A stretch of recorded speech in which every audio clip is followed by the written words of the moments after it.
Hi hello viewers. ఈ వీడియోలో interesting topic last week మనం మాట్లాడుకున్నాం, మీకు గుర్తుందా లేదో. ప్రైవేట్ స్కూల్స్ ఎలా దోచుకుంటున్నాయని పార్ట్ 1 మనం మాట్లాడాం. అసలు ఈ ప్రైవేట్ స్కూల్స్ ఆగడాలు రోజు రోజుకి పేటరేగిపోతున్నాయండి. గతంలో కూడా మనం చెప్పుకున్నాం. కొంతమంది డీఈఓల వరకు తీసుకెళ్ళాం, ఎంఈఓ వరకు తీసుకెళ్ళాం, విద్యాశాఖ మంత్రి వరకు కూడా తీసుకెళ్ళాం. ఉభయ తెలుగు రాష్ట్రాల్లో కూడా ఈ వీడియో ఉభయ తెలుగు రాష్ట్రాల్లో ఉన్న ప్రజలకు మీ ఇద్దరికి కూడా చెప్తున్నాను. ప్రైవేట్ స్కూల్ ఆగడాలు భయంకరంగా పెరుగుతున్నాయండి. ఫీజుల రూపంలో దోచేస్తున్నారండి. గతంలో చెప్పుకున్నాం. విద్యా వ్యవస్థలో మార్పు రావాలంటే ప్రభుత్వం కఠినమైన చర్యలు తీసుకోవాలి. తీసుకుంటేనే సాధ్యమవుతును. గతంలో లేని విద్య అంత బిజినెస్ లేనిది ఇప్పుడు ఎందుకు అవుతుంది? యాస్ పర్ అవర్ కాన్స్టిట్యుయెన్సీ వైద్యం అనేది సామాన్యుడికి ఫ్రీగా దొరకాలి. ఎందుకు దొరకట్లేదు? ప్రభుత్వ స్కూల్స్ ఉన్నాయి. ప్రభుత్వ స్కూల్స్‌ని విడిచేసి లక్షలు పెట్టి ప్రైవేట్ స్కూల్స్‌లో ఎందుకు చదివిపిస్తున్నారు? ఇక్కడ తప్పు ప్రజలదుంది, ప్రభుత్వందుంది, తల్లిదండ్రులది కూడా ఉంది. తల్లిదండ్రులు ప్రెస్టేజ్‌కి పోయి మా పిల్లోడు అక్కడ చదివితే ఇంత, మా వాడు అక్కడ చదివితే అంత, బంగు ర్యాంక్ కాదు, టాలెంట్ సంపాదించాలి, నాలెడ్జ్ సంపాదించాలి. అది ఉన్నవాడికే వస్తును. ఏం దోపిడండి నాకు అర్థం కాదు. మొన్న నేను ఒక స్కూల్‌కెళ్ళా. ఒక స్కూల్ కాల్ చేశా ఒక ప్రిన్సిపల్‌కి. ప్రిన్సిపల్‌కి కాల్ చేసి ఏంటి అవినీతి దోపిడీ చేస్తుంటే, మా ఇష్టం అండి. మా ఇష్టం దోచుకుంటాం. పోతా ప్రాణాలుగా పోయేది మాకెందుకని ఇష్టారీతిలో సో కాల్డ్ ప్రిన్సిపల్ మాట్లాడుతున్నాడు స్కూల్ నుంచి. పేరు కూడా చెప్తా, శ్రీ చైతన్య స్కూలే చెప్తున్నా నేను. వాళ్ళు మన రక్త మాంసాలు పీల్చి పిప్పి చేస్తున్నారు. మనకు అర్థం కావట్లేదు. స్కూల్స్ షూస్ నుంచి, బుక్స్ నుంచి, టైస్ నుంచి మొత్తం అన్ని డ్రెస్సు, బుక్స్ ఇంతగలు అంతా చేసేసి మళ్ళీ ఎగ్జామ్ ఫీజ్ ఫ్రీ, ఇవి ఫ్రీ, భయంకరంగా దోపిడీ చేసేస్తున్నాడండి. భయంకరంగా. ఢిల్లీ లాంటి సిస్టమ్ దేశం మొత్తం ఎందుకు ఇంప్లిమెంట్ అవ్వట్లేదు? ఢిల్లీ లాంటి సిస్టమ్ దేశం మొత్తం ఎందుకు ఇంప్లిమెంట్ అవ్వట్లేదు? దీనికి సమాధానం చెప్పండి ఎవరైనా. విద్యా వైద్యం సామాన్యుడికి ఇచ్చేస్తే కొంచెం మనీ సేవ్ చేయగలుగుతాడు. వాడు కొంచెం ఆర్థికంగా ఎదగలుగుతాడు. నెక్స్ట్ వాడికంటూ ఒకడు పేదరిక నిర్మూలన అవుతును. అవి విడిచేసి ఫ్రీ బస్ స్కీమ్ పెడతాను, బస్ కింద ఏలేడతాను, పంచదార ఇస్తాను, ఉచిత విద్యుత్ మాకు అవేం వద్దు. విద్యా వైద్యం ఇచ్చినోడే అసలైన సరైన కరెక్ట్ ప్రభుత్వం అది. మార్కుళ్ళు, ఒత్తిళ్ళు, ఎగ్జామ్స్ ఏందా ఇది నాకు అర్థం కాదు. మీ బొంగులో చదువులు మీరు. అటు lecturers, teachers, professors, parents, next society అందరూ ఇదే రీతిలో ఉన్నారు. పాపం చిన్న పిల్లలండి. నేను అప్పుడప్పుడు చూస్తుంటాను. నేను మీకు ఒక క్లియర్‌గా చెప్తాను చూడండి. నేను మన శ్రీ చైతన్య స్కూల్‌ది చూసా. శ్రీ చైతన్య. అక్కడ ఎల్‌కేజీ టు పీజీ వరకు ఉంది. ఓకే. ఇందులో ఒక యూకేజీ చదివేవాడండి పాపం 8 కిలోస్ బ్యాగ్. థర్డ్ క్లాస్ చదివేవాడు 10 కేజీస్. ఇంకా 7th క్లాస్ చదివేవాడికి వాడికి ఇంకో 12 కేజీస్. బరువులు మోస్తున్నారండి పిల్లలు. బరువులు, చదువు బరువు, బుక్స్ బరువు, ఒత్తిడి బరువు. వాళ్ళు ఏ విధంగా సక్సెస్ అవుతారంట అనుకుంటారు?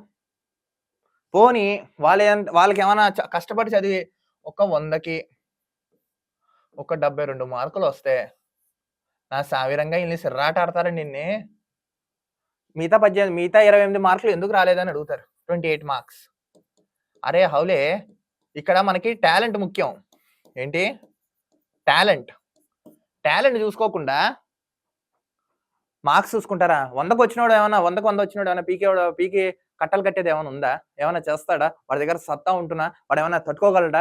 వాడు రేపొద్దున అటు ఇటు అవుతే ఏమైనా హ్యాండిల్ అవ్వగలడా? దీనికి సమాధానం చెప్పండి.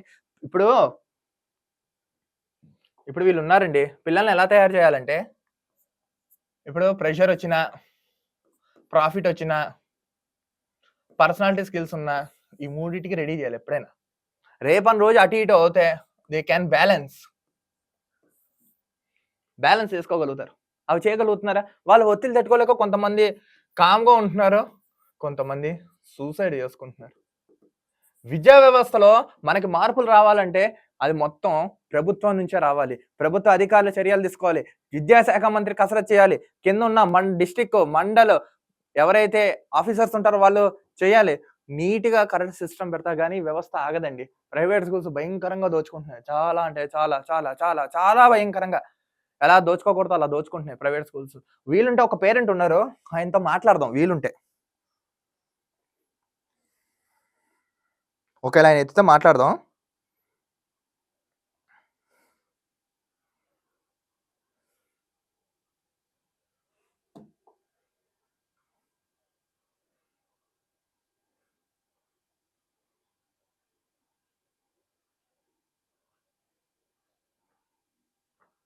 చాలండి. వీళ్ళ అవినీతి ఇంతా అంతా గాదు.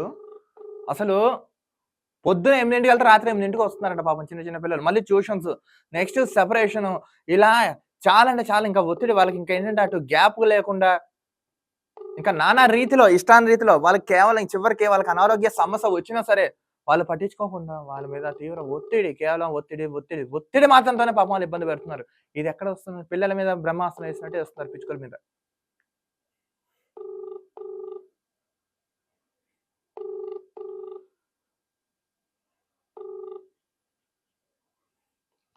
అతట్లే బహుశా. ఈ పేరెంట్ మళ్ళీ ఈసారి కాల్‌లో వస్తా తీసుకుందాం. ఒత్తిడితో అయిపోతున్నారండి. ఇప్పుడు ఒక స్టూడెంట్ చెప్తున్నారు. ట్రాన్స్‌పోర్ట్ సిస్టమ్ సరిగ్గా ఉండట్లేదంట. వాటర్ ఫెసిలిటీ సరిగ్గా ఉండట్లేదంట. క్లీన్‌నెస్ సరిగ్గా ఉండట్లేదంట. ఫైర్ సేఫ్టీ సరిగ్గా లేదంట. ఎమర్జెన్సీ ఏమైనా వస్తే అదేంటి ఏమైనా జరుగుతా బయటకి రావడానికి లేదంట. అసలు విజన్ లేకుండా కొన్ని చాలా అంటే చాలా స్కూల్స్ నడిపించేస్తున్నారంట ఇష్టాన్ని రీతిలో. ప్రభుత్వం ఎట్టి పరిస్థితుల్లో ఫోకస్ చేయండి. మళ్ళీ చెప్తున్నా మీకు. దయచేసి ఫోకస్ చేయండి. లేదా విద్య గనక వ్యాపారం అయిపోయిందనుకోండి ఈ దేశంలో ఆల్రెడీ అయిపోయింది. ఇంకా అయిపోయిందనుకోండి స్కూల్‌కెళ్ళాలంటే భయమేస్తుంది. స్కూల్‌కెళ్ళాలంటే భయమేస్తుంది. రానున్న రోజుల్లో చదువులుండవు. ఇప్పుడు Dubai, Saudi, America, London, Spanish, Germany, Russia ఈ దేశాలు తీసుకోండి. క్వాలిటీ ఆఫ్ ఎడ్యుకేషన్ అక్కడ చాలా బాగా ఇస్తున్నారు. విద్యార్థులు కూడా అలా తయారవుతున్నారు. విద్యని విద్యగానే చూస్తున్నారు వాళ్ళు. బిజినెస్‌లో చూడట్లేదు. అందుకే వాళ్ళు ఎంతో కొంత మనుగడ సాధించారు. వెళ్ళగలిగారు. టీచర్స్ అలానే ఉన్నారు. నేను చెప్తున్నాను కదా! మొత్తం వ్యవస్థ మారాలంటే ప్రభుత్వం కంట్రోల్ చేయాలి. ఈ వీడియోని మాక్సిమం మీ డిస్ట్రిక్ట్ ఎంఈఓలు, డీఈఓలు అందరూ చెక్ చేసి కరెక్ట్‌గా జనానికి ఉపయోగపడేలాగా మీరు ఫార్వర్డ్ చేసి స్కూల్స్ నియంత్రణ ఆగి నెక్స్ట్ మీ కమిషన్‌లు ఆపి సామాన్యుడికి న్యాయం చేస్తారని కూడా నేను అనుకుంటున్నాను. ఇంకా 2, 3, 4 భాగాలున్నాయి. ప్రతి ఒక్క ఎపిసోడ్‌లో క్లారిటీగా మనం చర్చించుకుందాం, మాట్లాడుకుందాం, తెలుపుకుందాం. లాస్ట్ బట్ నాట్ లీస్ట్ మీ అందరికి ఒకటి చెప్తున్నాను.